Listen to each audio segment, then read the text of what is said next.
Hi, Henry from Waltham. My first show on the Waltham Forum, and my guests are Larry Malloy and Mr. Williams, Antonio Williams. And Mr. Williams used to be a scout, and Larry works for the athletic club here in Waltham, Massachusetts, and he wants to talk about his club. So, Lawrence, why don't you tell me about your health club? Well, Henry, we got a great athletic club. It's right on Lexington Street. 249 Lexington Street. We've been there since 1975.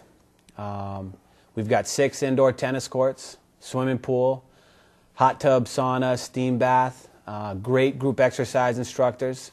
I'm one of them. Yeah. I teach Pilates. Yeah, how long have you been there? I've been there about 2 years. Yeah? Yeah. Now, are you having a special? Somebody mentioned you might be having a special, so you want to let the Waltham audience know? We've got a special for new members. We're also offering a free week trial. So anybody in Waltham, you're out there, you're sitting on your couch, you know, you want to get active, get fit, come on down to the athletic club.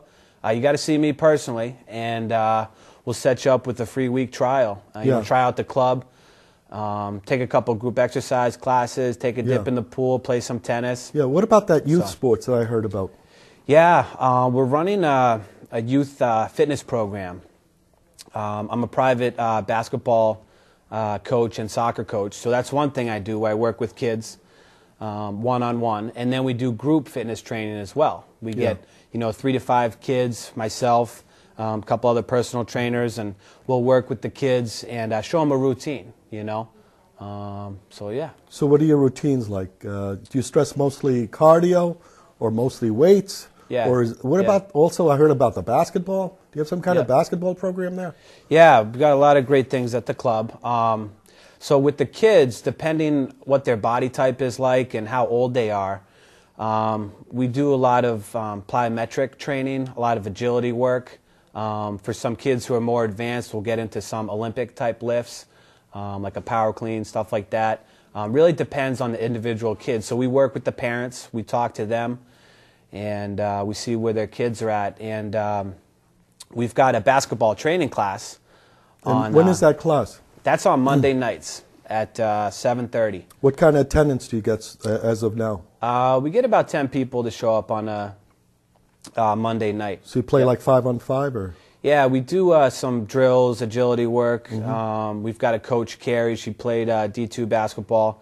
Yeah. And she runs us through a bunch of drills, and then we play some games after, and it's a lot of fun. We're getting a co-ed team in about 3 months. So it's nice. We work on set plays, you know, alley-oops, back picks, screens, have you all played kinds of good anybody stuff. We had a team last year, Last year? At the Lexington Recreation Department. It was a lot of fun. But nothing so far this year? No, we're starting no opposition? We've got our first game is this Thursday. This Thursday? Yeah. And who are you playing?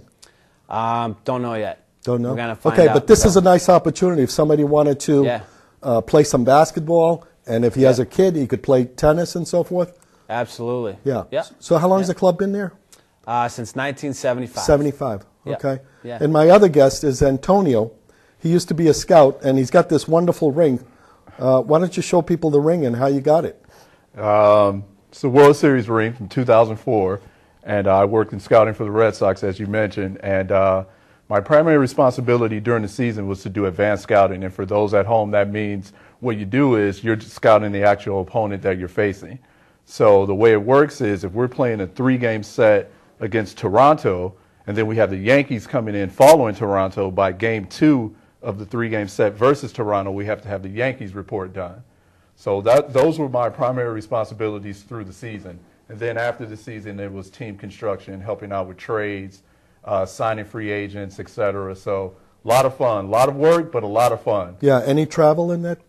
Tons of travel, tons of travel. I mean, it's great to be able to use stats and use statistics to get a quantitative measure of a player, but also it's great to go and use the naked eye to get a qualitative analysis of teams and players, and pick up on their strengths and weaknesses as well. Right. So now, who was your supervisor? Who's the head Theo guy Epstein. there? Theo Epstein. Theo Epstein, the famous guy. So when people talked about Theo and his guys, we were Theo's guys. Yeah, and what happened that you're no longer there? In 2005, Theo actually quit. October 31st of 2005. He walked out of Fenway Park in a gorilla suit Yeah. I walked out right behind him, literally. Really? And so at that point, ESPN came to me because I played basketball in college as well. And ESPN came to me and offered me a scouting/columnist analyst job. And I took that job because there was a lot of uncertainty in our baseball department.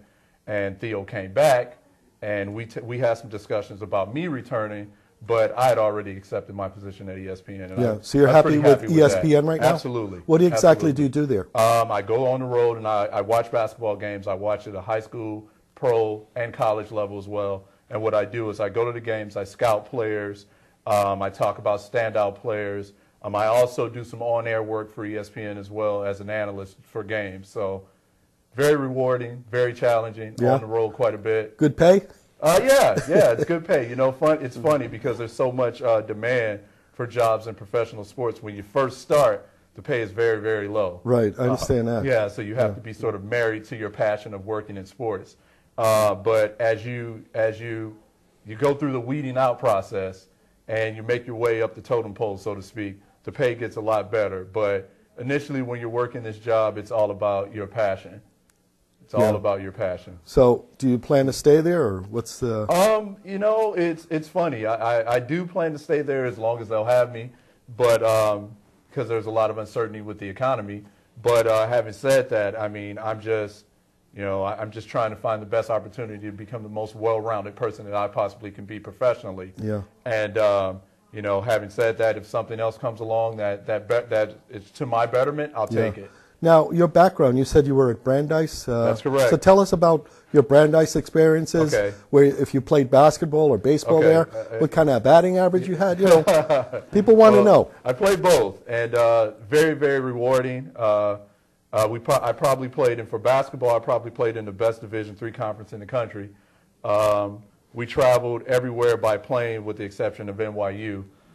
So we traveled, our conference, we traveled more than any other conference except the Western Athletic Conference, and that's a Division I conference, that's a high major Division I conference.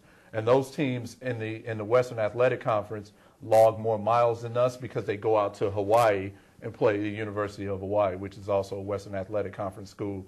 But other than that, we travel more than anyone. All of our road trips are by plane, with the exception of NYU, as I mentioned. So what kind of point average did you carry? I led the league in assists for 4 years straight. Yeah. Any points, though? I averaged, my last year, I averaged maybe 13 points a game. 13 points? Your role is different as a point guard. You're there to set everyone up first, second, look for your offense third. Right. If you show me a point guard that's scoring a lot of points, I'll probably show you a team that's not very good. Yeah. So what about baseball? What was your batting average? What position did you play? Play center field. Center field? So you're pretty quick. Yeah, and I was a pitcher as well. Oh, really? Yeah. Righty or lefty? I'm a righty. I'm a righty. I was a closer. A closer? Yeah. You got to have, it's a certain makeup that you got to have. You know, some people say you're tough, some people say you're crazy. Yeah. But you teeter on the brink there because you can't let too many things get to you. You know, as a closer, and because you're sitting there the entire game, and a lot of people, as a closer, you may get nervous because you're sitting there watching 8 innings of baseball, and you're thinking about what you have to do in the 9th inning. So you have to be wired a little differently to be a closer and to be a point guard. And when I was in high school, I was a quarterback, so you got to be wired a little differently. Yeah. You know? So did you have a lot of saves as a pitcher? Yeah, quite a bit. Yeah. I mean, I wasn't good enough to play professionally. And I'd also say that basketball was my passion. Basketball. More so than baseball. Yeah. And I had a chance to go and play in France, but I didn't take that because I got offered a job in the NBA, and I took that job. So. Yeah. So that's a good story. Thank you. I appreciate it. Yeah. So Larry, could he play on your basketball program, you think? Definitely. We'd love to have you. We got a class tonight, 7:30. Oh, you do? Show up. Yeah, we'd love to have you. Yeah, what's the address so that people know about your club? It's 249 Lexington Street. Here in Waltham? Right here in Waltham. Yeah. So, definitely come on down. But seriously, we'd love to have you on the team, man. Come on.